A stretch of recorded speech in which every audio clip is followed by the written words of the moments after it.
Hi, welcome to today's tutorial. In this video you'll learn about how to sync Rhino with D5 render, and how to make an exterior scene of commercial complex from scratch. We'll start with D5 converter for Rhino Livesync tutorial.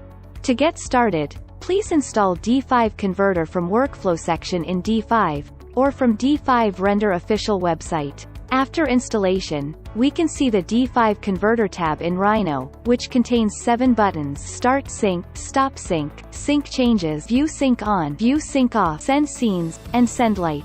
Before you start the Livesync, please separate different surfaces of the objects by materials. From the material panel on the right, you can see that in this project we used different colors to tell the materials apart.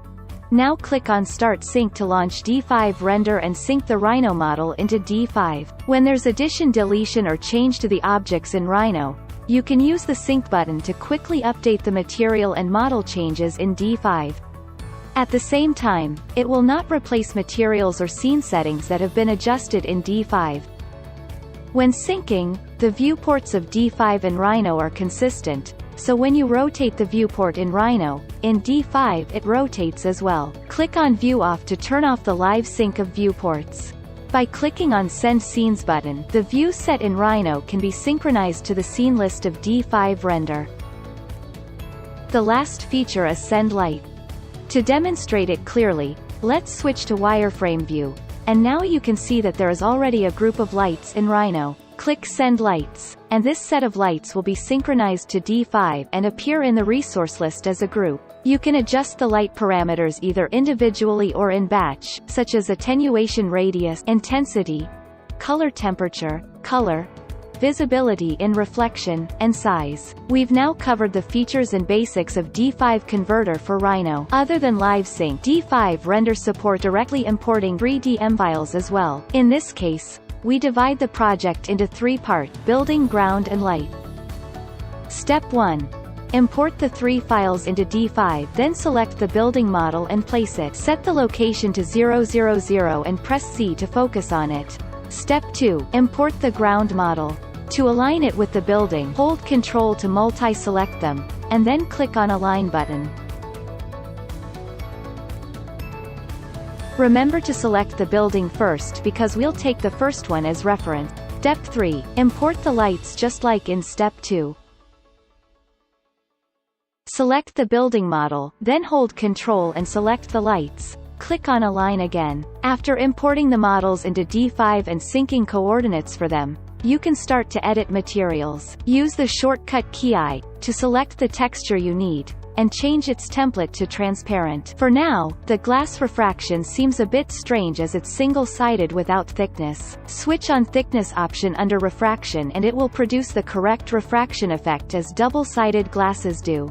Use the shortcut I again to copy the adjusted glass texture, and paste it to other parts of the model with the shortcut key O. To create a metal look for the frame of glass windows, increase the metallic parameter, and brighten the color tone, then turn on round corner to create rounded edges that look softer in the scene. You can also use the materials in D5 material library or import custom material maps for the road, lawn, ground and textures in interior spaces.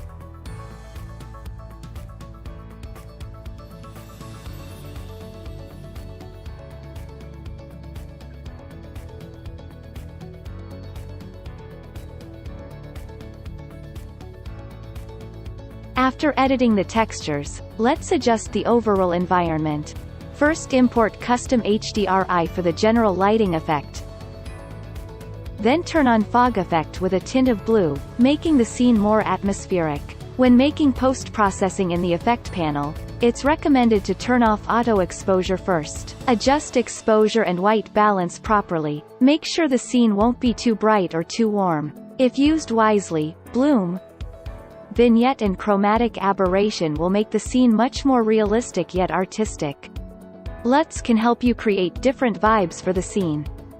You can also adjust other parameters like contrast and saturation as you like. The final step is to turn on precipitation in environment, weather. Adjust the strength of rain to 0, and the level of puddle to 0.3. This will create an after rain ponding effect on the road.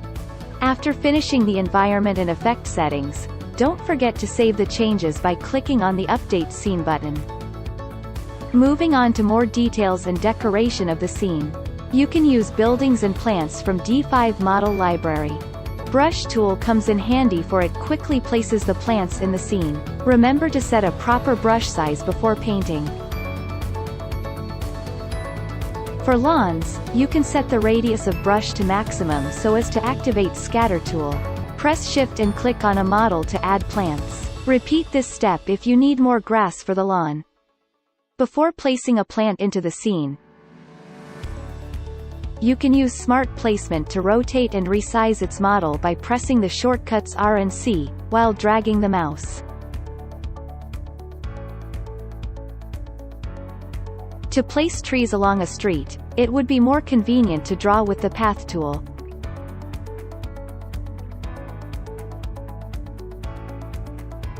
Path tool also works well with character models.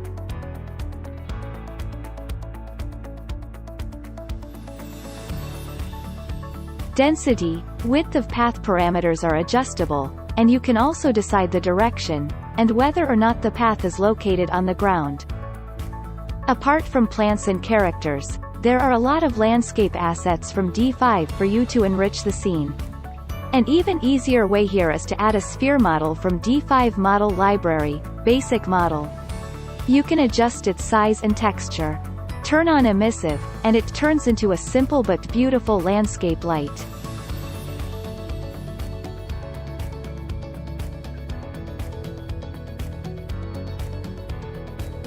To add vehicles into the scene, you can use the Path tool with adjustable parameters like density, width, random color, and light.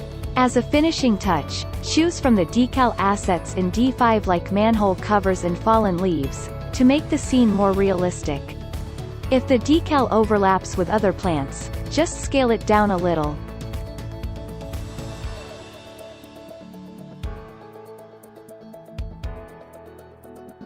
This is it. It's time to render. For image rendering, channel export including material ID, ambient occlusion are supported.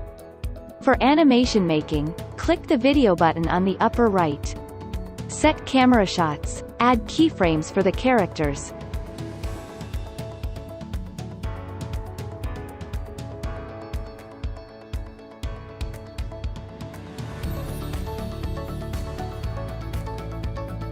And adjust the easy ease. There are several options for resolution and format of the clips. With your preferred settings, you're now all set to render.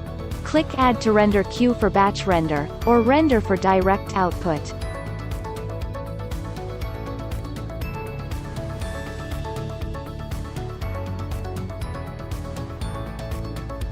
That completes our tutorial for Rhino, D5 workflow. Thanks for watching.